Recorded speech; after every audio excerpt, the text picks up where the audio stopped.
এমন এক গল্প শোনাবো যা শুনে আপনার রক্ত হিম হয়ে যাবে। এমন এক ব্যক্তির গল্প যিনি জীবনে কখনো রোজা রাখেননি। মৃত্যুর পর তার কি হলো, কবরে কি ভয়ঙ্কর শাস্তি তার জন্য অপেক্ষা করছিল, কিয়ামতের দিন তিনি কোথায় দাঁড়াবেন এবং জাহান্নামে কি ভয়াবহতা তার জন্য প্রস্তুত। এই গল্প শুনে হয়তো আপনি কাঁদবেন, হয়তো ভয় পাবেন, কিন্তু শেষে আপনি একটি সুযোগও পাবেন, ফিরে আসার সুযোগ।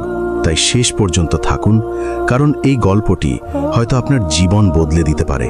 তার নাম ছিল আহমেদ। ৪৫ বছর বয়স, একজন সাধারণ মানুষ। মদিনায় একটি ছোট দোকান ছিল, কাপড়ের ব্যবসা করতেন। স্ত্রী ছিল, 2 সন্তান ছিল। প্রতিদিন সকালে দোকানে যেতেন, সন্ধ্যায় ফিরতেন, রাতে পরিবারের সাথে সময় কাটাতেন। একদম সাধারণ জীবন, কিন্তু একটি বিষয়ে আহমেদ অসাধারণ ছিলেন। তিনি কখনো রোজা রাখতেন না। হ্যাঁ, আপনি ঠিকই শুনেছেন, তিনি মুসলমান ছিলেন। 5 ওয়াক্ত নামাজ পড়তেন, মাঝে মাঝে জুমার নামাজে যেতেন, কিন্তু রোজা কখনো না, একটিও না। কেন রোজা রাখতেন না? তার অজুহাত ছিল।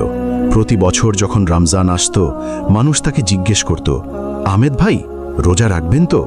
আহমেদ হাসতেন, বলতেন, দেখি, চেষ্টা করব, কিন্তু কখনো রাখতেন না।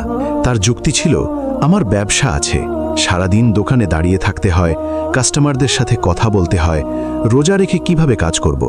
গরম পড়ে, তৃষ্ণা লাগে, আমি পরে রাখব, বুড়ো হলে রাখব, এখন তো সময় আছে, আল্লাহ মাফ করবেন, তিনি তো দয়ালু। এভাবে বছরের পর বছর কেটে গেল। 1 রমজান এলো, গেল, 2 রমজান এলো, গেল, 10 রমজান, 20 রমজান, 30 রমজান। আহমেদ একটিও রোজা রাখলেন না। তার স্ত্রী তাকে বলতেন, আহমেদ, তুমি রোজা রাখো না কেন? আল্লাহ অসন্তুষ্ট হবেন। আহমেদ বলতেন, তুমি কি বোঝো? আমাকে সংসার চালাতে হয়, তোমাদের খাওয়াতে হয়, রোজা রেখে কিভাবে কাজ করব? আল্লাহ বুঝবেন।